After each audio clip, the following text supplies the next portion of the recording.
Hey everybody, welcome back to my channel. Hope you're having an amazing day. Let's begin with part 4 of what if Peter Parker or Spider-Man was born in the Dragon Ball Z world. And before we begin, as always, I'm OG Brown Nerd. Nice to meet you. If you're a fan of everything Marvel, anime, DC, basically anything nerdy, you should subscribe because I talk about everything.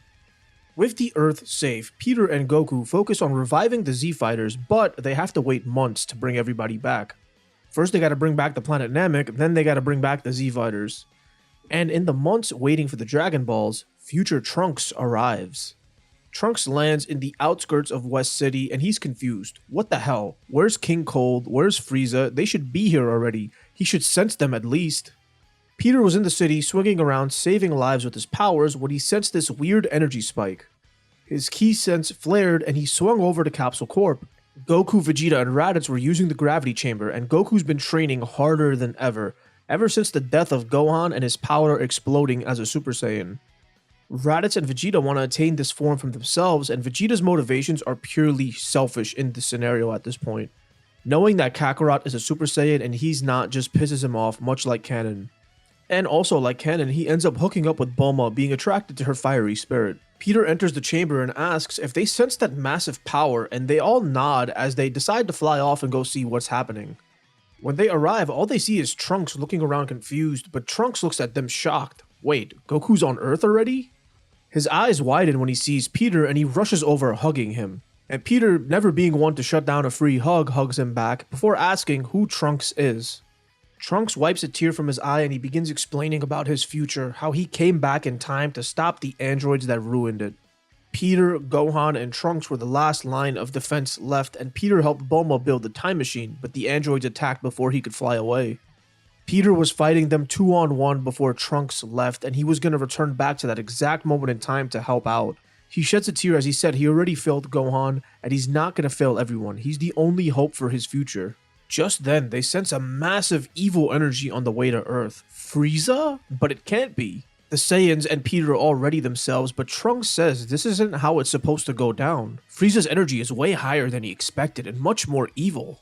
Frieza descends down in an all-new black form. You see, while he was drifting in space, he collided with a meteorite filled with a symbiote.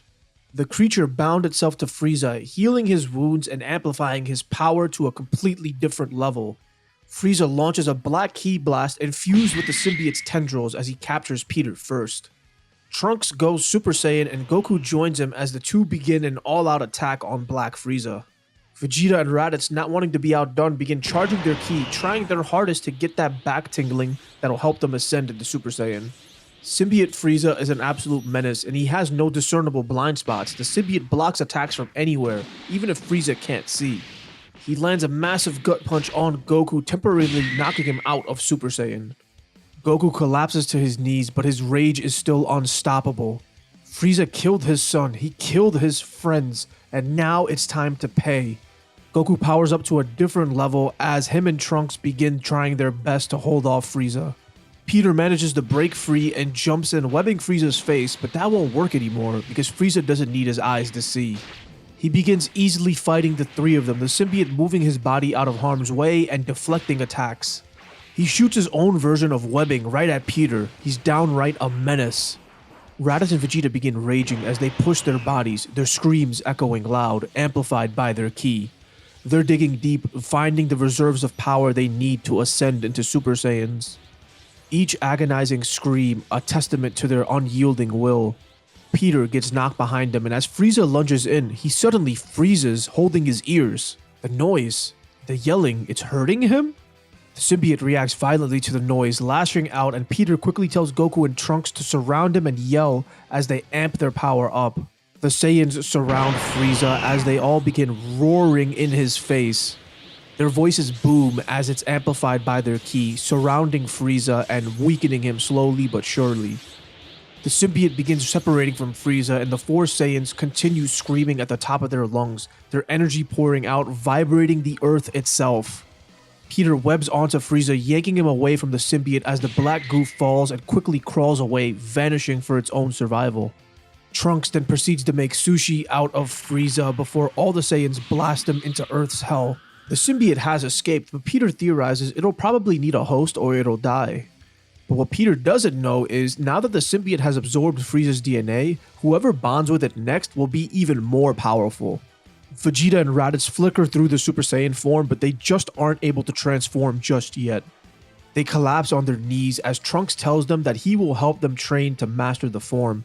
Even Goku's version of Super Saiyan needs refinement. Trunks will teach them. He learned a lot from future Gohan and future Peter.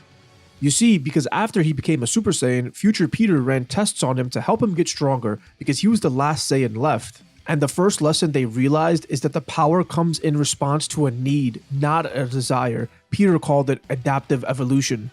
Current Peter looks like a light bulb just went off in his head. Of course, when Frieza killed Gohan, Goku's body reacted in the most primal way. His energy skyrocketed and he evolved, transforming into a Super Saiyan. He then looks at Raditz and Vegeta. They need to let go of the want, otherwise they'll never be able to evolve. Trunks then questions what they meant by Gohan dying, and then Goku explains that during their battle with Frieza on Earth previously, Gohan died, along with the other Z fighters. Trunks says that the timelines are already different. He must have fractured history when he jumped back and changed everything. Goku says that they were going to wish Gohan, Krillin, Tien, Yamcha, and Chiaotzu back as soon as the Dragon Balls were almost ready, but then they hear a voice from King Kai's planet. It's actually Gohan talking to his dad. He tells them that they've heard everything. King Kai explained to them about the androids and they want to stay in Otherworld to train for them, and to wish them back in 3 years before the androids attack. He then tells Goku he's going to try to become a Super Saiyan himself. King Kai thinks he can help him. And the Z fighters are all eager. King Kai just taught them the Kaioken, and there's so many great fighters in Otherworld that they want to learn more techniques so they can be more useful in the battles to come. Goku accepts this, though how is he going to tell Chi-Chi? He's already getting crap for letting Gohan die, and Gohan tells Goku he already talked to Chi-Chi. She's mad, but she'll be okay. He promised her he'd study in Otherworld. Peter, while scanning the battlefield, finds a sample of the symbiote and he decides to take it in order to study it. Now, during the 3 years of training for the androids, a lot of changes are going to happen. Peter bonds with the symbiote and it boosts his powers tremendously. He also figures out a way to use it as a transformation, keeping it hidden away in case of emergency. He doesn't want to rely on it too much because when he goes all out, he feels the nefarious mark Frieza left on the alien psyche. He feels himself losing control. Raditz, Goku, and Vegeta all mastered the Super Saiyan form under the tutelage of future Trunks. Peter continues honing his skills and his power rises continuously as he pushes his potential as Spider-Man. And when he activates his symbiote power, he is actually able to keep pace with the Super Saiyans. But every time he does, even in sparring, he feels Frieza trying to take over. And just like they promised, prior to the androids' attack, Peter and Goku wish back the planet Namek, and with all the wishes they have and all the upgrades made to the Dragon Balls, everyone's able to come back. Piccolo decides to fuse with Kami, and they decide that since they wish the planet Namek back, they could probably bring another Namekian in to replace the role of Kami. The Namekians owe the Earthlings a lot. It's their Dragon Balls that brought their planet back after all. And with the Z fighters united and alive, the reunion is beautiful. Gohan hugs his father and mother, and Goku smiles at Gohan, saying he's gotten stronger. Tien, Yamcha, Chiaotzu, Krillin, they all have mastered the Kaioken and Spirit Bomb techniques from King Kai. They've also learned a lot of interesting techniques from Otherworld. These androids genuinely do not stand a chance. But little do they know, Dr. Gero has programmed his androids with data he's been taking from the Z fighters. And his last entry was when Frieza came to Earth with the symbiote.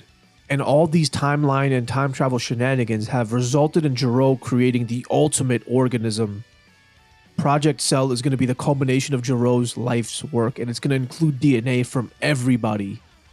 Android 17 and 18 in this scenario also have something called the Spider Slayer Protocol, programmed with techniques to counteract Spider-Man's abilities.